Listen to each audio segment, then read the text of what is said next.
Ba ang pumasok ka sa kaharian ng Diyos nang bulag ang isang mata kaysa may dalawang mata na mahuhulog ka sa impyerno.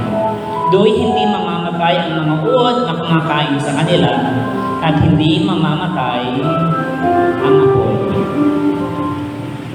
Mga magulang, mga kapatid, mga answered prayer na anak ni Yahweh El Shaddai, ito po ang napakagandang balita ng ating kaligtasan. Muli natin purihin si Yahweh El Shaddai. At harapin mo niya yung katabi, sinipian mo siya. Sabihin mo, Sister, God bless you. Diba? Magaan sa buhay, no? Kapag nag-God bless you, kahit ikaw daw ay nagbigay ng biyaya, hindi kayang tumbasan. Kasi when you say God bless you, kapag ang Diyos ang nag-bless sa atin, walang problema, walang pagsubok na mananatili. Amen ba? Makaupo na po tayong lahat, mga kapatid. Thank God sa biyaya ng Panginoon at kami ay nakarating dito para maging kabahagi ninyo sa misyon na pinagkatiwala sa atin. And don't ever worry sapagkat hindi ka lugi sa paglilingkod mo sa Kanya. Amen ba? Anumang mga bagay-bagay na nag-aagam-agam sa buhay natin, pilitin nating labanan sa pananampalatayang itinuro sa atin ng Diyos. At habang tayo ay naglilingkod sa Kanya, maraming mga bagay na itinuturo niya sa atin. Amen po ba? At kapag tayo ay naturuan, although magkamali man tayo, although madiskalil man yung buhay natin, hindi ka papayagan ng Diyos na mawalay sa Kanya. And the more na tayo nagkakaroon ng maraming karunungan, the more na tayo nagkakaroon ng maraming lakas na galing sa Panginoon, manggigil man ang kalaban sa buhay mo, hindi kanya hahayaang mawasak sapagkat ang ibig niya ay magkaroon ka ng buhay na ganap at kasiyasiya. Amen ba? Gusto niyo ba ng buhay na ganap at kasiyasiya? Siyempre naman, gusto natin buhay na masaya, buhay na may kapayapaan at kagalakan. Kuha niyo, wala daw saysay ang ating buhay kung tayo ay binabalot ng mga lungkot at takot sa buhay. Alam niyo yung taong problematic, yung taong puno ng takot at mga hirap, napakahirap ubusin ng isang araw, no? Mahirap na nga ubusin ang maghapon sa mga problema at takot, mahirap ang ubusin yung magdamag na hindi ka makatulog. Amen ba? And the most special blessings na pwede nating makamtan, walang iba yung peace of mind. Amen ba? Kaya sabihin mo siyang katabi, kapatid, peace be with you. Sabi ni Bishop Pakani, when you share, when you greet, peace be with you, ibinibigay mo sa Kanya ang lahat ng biyaya. Kaya nang si Jesus Christ ay mag-resurrect, siya ay unang binigay niya sa Kanyang mga alagad ay magkaroon ang Kanyang mga alagad ng kapayapaan. Kasi ang tao ay madaling matakot. Kuha niyo, pag nakita niya na yung bill ng Beralco, hindi niya na alam ang kanyang gagawin. Kapag may mga nandiyan na yung maniningil ng utang, marami na tayong alibay. Kuha niyo. Pero, ang Panginoon tuturuan niya tayo na maging marunong. Gusto niyo bang maging marunong? Sinong gusto itas ang kamay? Sinong gusto itas ang kamay? Ako rin gusto ko rin maging marunong. Kaya sisimulan po natin, ang topic natin ay Beyond the Circle. Sabihin niyo, Beyond the Circle. Bakit yan po ang title ko, mga kapatid? Ang another theme or subtitle ng Beyond the Circle is, whose side are you really on? Ayan, kahirapan ako ng salita. No? Kaninong side ka, kapano? Bakit ko sinabing beyond the circle? Sapagkat maraming Kristiyano na akala natin we are on the right path. malaking katatagan natin kapag we belong sa mayayaman na pamilya. Kuha niyo, if we belong sa mga may influensyang tao, malakas din yung loob natin. At alam nyo, kapag you belong to El Shaddai community, meron tayong attack. Meron tayong tinatawag na El Shaddai spirituality. Kaya nga, pag sinabing anak ni El Shaddai, especially sa mga pari natin, pag El Shaddai, masunurin yan. Gawa niya, pag sinabing El Shaddai, mga masunurin yan, mga prayerful yan, mga matatatag yan. Kaya tanungin mo ang iyong kapatid, totoo ba yun? Sana totoo, no? Yun ang image ng anak na El Shaddai, na tayo ay mga matatatag ng loob, mga prayerful. But then again, yung kaharap na Jesus ay nakita nila na sa kanilang mga gawi at mga pagpapakita, pinapakita nila na sila lang ang kasama ni Jesus. Amen ba? Kaya nga nung Jesus ay mangaral, nakaharap nila, sila ay nagpuna sa kanilang mga kasama. Kasi nga, ang kanilang puna, ang iba ay nagpapalayas ng demonyo. Sabi ng Panginoon, hayaan sila. Kasi hindi kung yan ay panig sa atin, hindi yan natin sa atin. Ito yung most misinterpretation ng mga tao, especially as Christian or mga anak ng El Shaddai. Alam niyo ba, na tayo mga Kristiyano o mga anak ng El Shaddai ay mahilig magkaroon ng judgment. Naniniwala ka rin. Pag nakita natin yung nag-iinom, nagsusuka, naninigarilyo, gumagawa ng hindi maganda, palagi tayong sinisilip sila. Nakalagdaan natin na silipin din yung ating sarili. Nakakuha niyo. Natatakpan yung ating kasalanan doon sa mga kasalanan nakikita natin sa iba. And we always compared ourselves. Kasi ang akala natin mas banal tayo kaysa kanila. Kaya ang Panginoon, nirebuke niya ang kanyang mga alagad kasi parang pinapamukha niya ng mga alagad ng Panginoon na sila lang yung may authority, na may kapangyarihan magpalayas ng demonyo. Pero yung nasa labas ng kanilang grupo, beyond the circle, ay may mga kapangyarihan magpalayas ng demonyo. And you know what? Sabihin niyo ano yan, brother? Ang pinakamabigat na pangyayari sa buhay natin, yung matagal ka nang naglilingkod, ay simpleng problema ang dinadaig ka. Paano? Yung mas simpleng problema ay hindi natin malampasan. Kahit napakahalaga na kung yung mga nasa labas, outside the circle ni Jesus, yung mga nasa labas ay outside sa grupo ni Jesus, ay may kapangyarihang magpalayas ng demonyo because of the authority of Jesus sa pangalan na ito, nagamit nila. Si Brother Mike, tinuruan tayo magkaroon ng power. Tinuruan niya tayo na magkaroon ng authority. Na hindi lahat ng panahon tatawagin mo si brother, sister para magpa-pray because we have a direct communication to God. Because God gave us authority na gamitin niya kapag medyo ang ating bulsa ay laging butas, tumawag ka sa Diyos. E si Brother Mike hindi nag-aalinlangan na sabihin, God will provide. Sabihin niyo nga, God will provide. Ulitin mo, God will provide. Kapag yan ang pinananaman natin, God will always provide. And you know what? Not only in the Philippines, but throughout the world, nararanasan na ang Diyos nating El Shaddai ay nag-provide sa lahat ng bagay. Kaya nga ang anniversary, nagpapatotoo from Canada, from Australia, from around the world, sabi nila, from rag to riches. Simula sa kahirapan, naranasan nila yung kayamanan na galing kay El Shaddai. Kasi totoo na ang Diyos natin ay may binigyan tayo ng kapangyarihan. Palayasin ang demonyo ng kasalanan, ng kahirapan, ng kaguluhan, ng karamdaman. Kaya pag ginagawa mo yun, hindi komportable ang demonyo na ikaw ay nagiging mabuti. And that's why, gagawa siya lagi ng paraan para wasakin tayo. Kuha niyo, ano yung dapat nating malaman? para makita natin kung saan panig tayo sa buhay nito. And we must not only depend that we are anak na El Shaddai.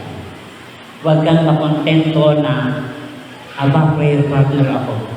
Wow. No? Preacher ako. Okay lang. Hindi ka dapat makontento. But the thing is, malaman natin yung binitawan ni Jesus na ang laban sa atin ay hindi panig sa atin. Maraming Kristiyano, and they thought that they are belong to God, and yet malayo ang puso't isip nila kay Jesus. Sabihin niyo bakit?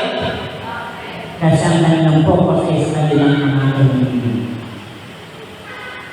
Kapag ang focus mo ay sa pre-request mo, kapag maniwala ka, pwede tayong ma-disappoint. Pero pag ang focus mo ay kay Jesus, whatever we ask in the name of Jesus, God will answer. Sabi ng Panginoon, seek ye first the kingdom of God and His righteousness, and all these things will be added. Unahin mo siya. Unahin mo ang kanyang salita. Unahin mo ang kanyang kalooban. Unahin mo ang kanyang kabutihan, and everything will be okay. Nakikinig ba kayo? Ano yung dapat nating may sa buhay, mga kapatid? True discipleship is about more than just words.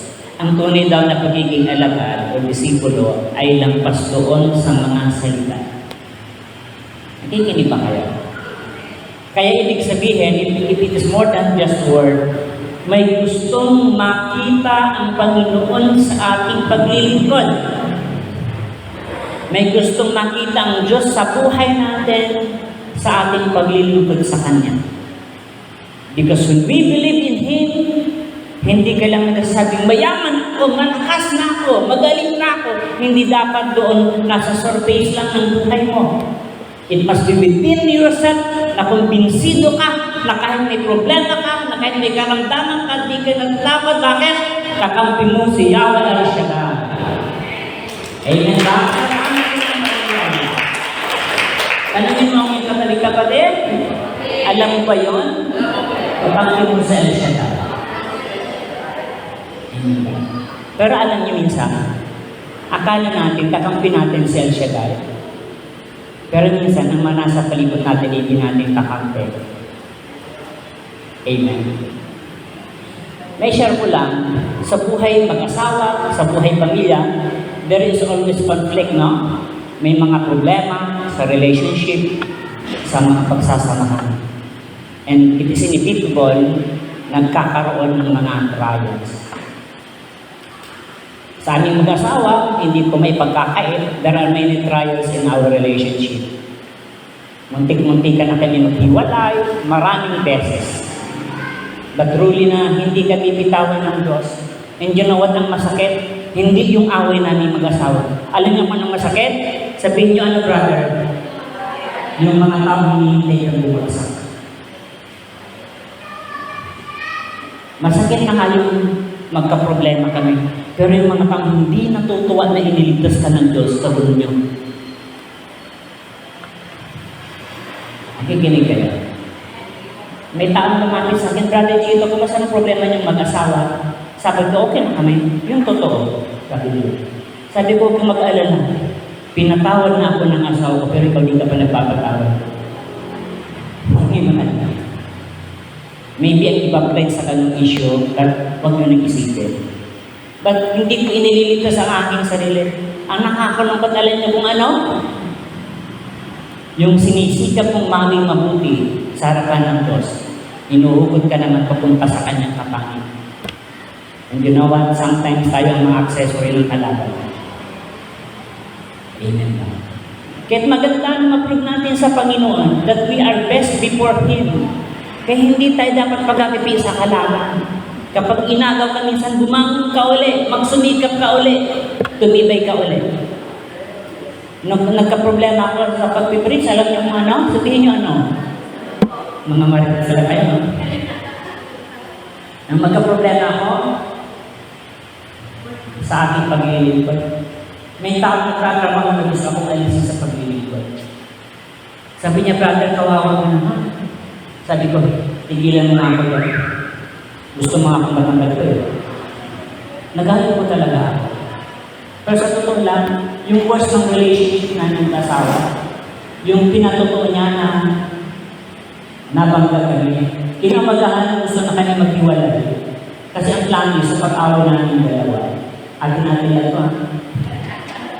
Nung mag-away kami dalawa, sabi ng asawa ko, pupunta na siya ng Cavite para bumili ng bahay, habang may pera, no?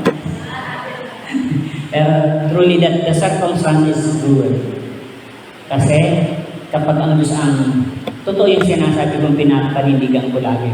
Whatever worst situation, gaano man kahirap, gaano man kabigat, gaano man kagulo, kapag si El Shaddai ang kumilos, laging magtatagumpay. Ayun ba? Sabihin mo sa kapatid, ano man yan, problema man yan, pagsubok man yan, laging nakaabang si El Shaddai. Anong dapat natin gawin? That serving God is not only in words but in action. Totoo, the greatest sin is not magkaroon tayo ng kasalanan. Ano yung pinakamabigat na kasalanan? Hindi yung tayo ay magkasala, kundi maging kasalanan ka. Dahilan ka ng kasalanan ng iba. And I pray to God, sabi ko, Panginoon, yung maraming taon ng aking paglilingkod, pag-share ng Word of God, huwag mong hayaan na gumuho sa mga kasalanan na nagagawa ko. Kasi kung nag-ipon ako ng 20 taon sa aking pag-preach at nalaman nila hindi ako perfecto, guguhan ka nila pananampalataya. But alam nyo, sabi ng friend, kung siya ay panig sa atin, hindi siya labang sa atin. The more we strive for good, mga kapatid, hindi natin kakalabanan ng Diyos. Amen ba? Tao tayo, nakakamali tayo. But the more fact na tayo ay tao binigyan ng authority ng Panginoon, we have to prove it to God na hindi ka titigil sa pag-asama ng mabubuting bagay. Amen. Gusto ng Panginoon, lagi tayong matatag. Sapagkat ang gusto hindi lang sa bibig manggagaling. To be a follower is not enough. Discipleship involves action. Sapagkat wala daw bagay na hindi malalangkad. Wala daw sekreto na hindi mabubunyag. And the greatest thing and the greatest evidence in our being disciple ay makita yung ating pagsusumikap na maging lingkod niya. We should not hinder others from following Jesus. Sabihin mo, huwag mong harangan, huwag mong hadlangan ang tao na maglingkod sa Kanya. Sometimes, akala natin naglilingkod tayo. Pero minsan, hindi pala sapagkat tayo nakakahadlang sa paglilingkod ng iba. Nakakapa niya. Kapag tayo ay patuloy na gumagawa ng hindi maganda sa ating family, sa ating mga immediate na kasama sa bahay, maniwala na hindi mo sila makakaw. Amen? Kuha niyo, kapag hindi natin na-convince yung ating mga immediate family, maniwala ka po, mahihirapan tayo kumakaw. Kasi pinapatunay natin sa ating sarili, maging sarili natin dito ang tapo-convincing.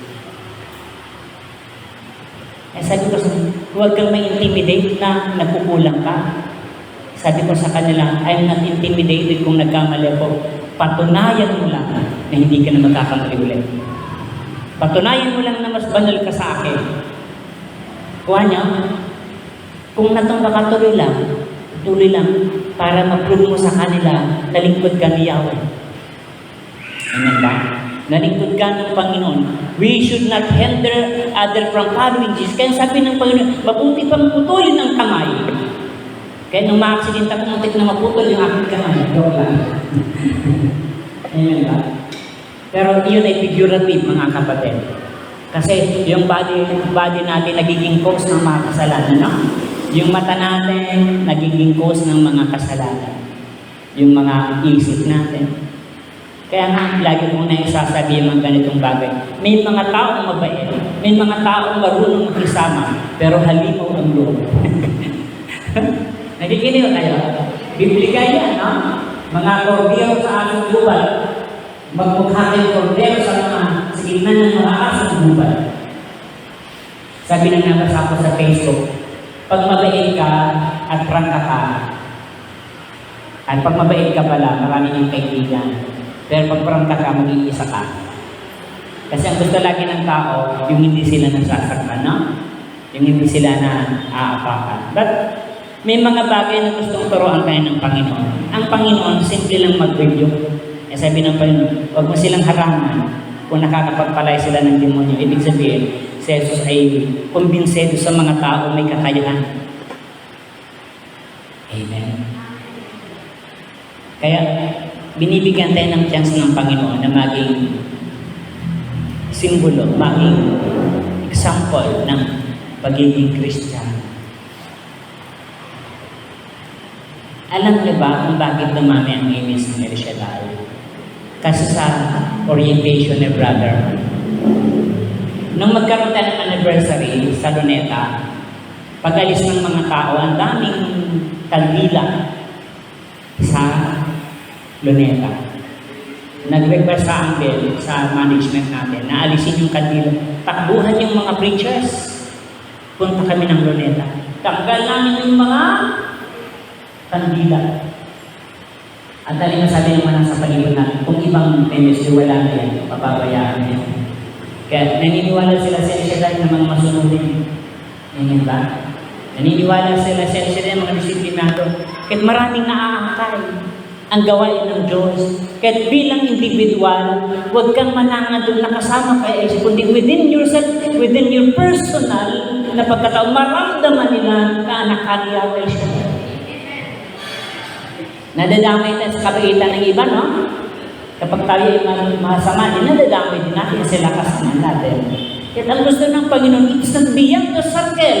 It's only beyond the circle, kundi yung personal nating pakikipag-unayan sa Kanya. Makasabihin ng Panginoon, lumayo ka, hindi kita kilala. Tapos sasagutin mo ng iti, wow. Hindi ba?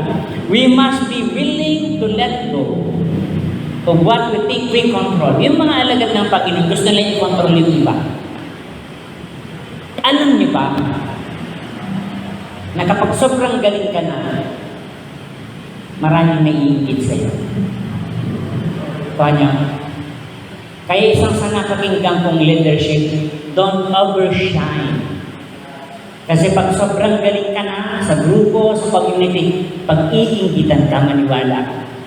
At kapag nahanapan ka ng butas, aalisin ka. Sa core group ng El Shaddai, sa community ng El Shaddai, from higher to down, the leader, palaging may inggitan. But we have to let go ang ating control. Hayaan mo na huwag mo silang kontrolin kung sila yung masensotate ka. Huwag niyo. Pag natutuwa ka sa ikakabagsak ng iba, ibig sabihin, hindi ka ayos sa kalooban ng Diyos. Ito ang unang sukatan ng ating pagkatao. Kapag nag-i-enjoy ka sa kapagbagsak ng iba, maniwala ka, may demonyo sa loob. Ang bigat na, pero ito, nakikinig ba kayo? Kaya't magandang i-figure out natin yung ating sarili. Yung mga alagad naman, tingnan nyo, immediate na kasama ng parent, and yet, pero silang mga iniisip na iba. Kaya sabi ng mga alagad, Panginoon, bakit nagpapalay sila ng dito sa pangalan mo? Baka sinabi ni, bakit ingit ka ba? O di siya sinagot ng dagat, no? Pero ano naman, huwag niyo pabayaan. You have to let go. Kaya't napakinggan turo sa atin. We will never be at peace kapag marami kang kinokontrol. Yung isip mo, we are overthinking. Ayaw mong madaig, ayaw mong masapawan, ayaw mong malamangan. Ako, sarili ko, aminin ko sa inyo, simple lang ang kayabangan ko. At sinabi ko, no? Kaya nga minsan, pag nagka-trouble ako, nagkakasakit ako sa ibig sa asawa ko, babawasan ko na yung kayabangan ko, buti alam mo. Sinabi ko sa kanya, babawasan ko yung kayabangan ko. Ako, alam ko, kayabangan ko sobra. Pero thank you sapagkat nagagamit ko sa paglilingkod. Amen? Magandang bagay na kailangan little by little na overcome na rin. Walang ibang pinakamasaya sa buhay ng tao kundi yung malaya ka, nakakampi mo si Yahweh Al-Shaddai. Amen ba? Palapakan natin ang Panginoon.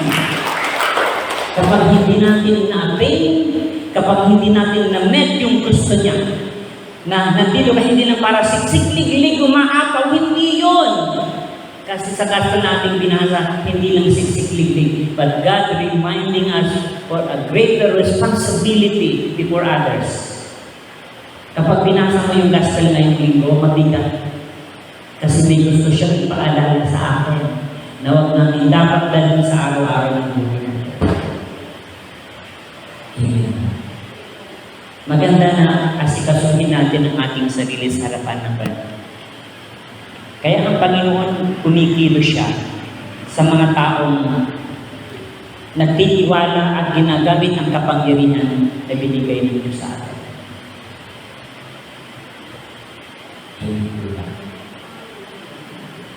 Magandang panindigan, magandang paniwalaan sa ating buhay na ang ating paglilingkod sa gawain ito ay hindi basta-basta. Hindi pampalipas oras. If we don't expect something greater from God, masasayang ang inaalok ng Diyos sa buhay natin. Amen ba? Kapag hindi ka umasa ng himala sa Panginoon ng mga biyayang galing sa Kanya, kundi sisilipin mo lang yung iba, masasayang yung mga oras na binibigay niya sa atin.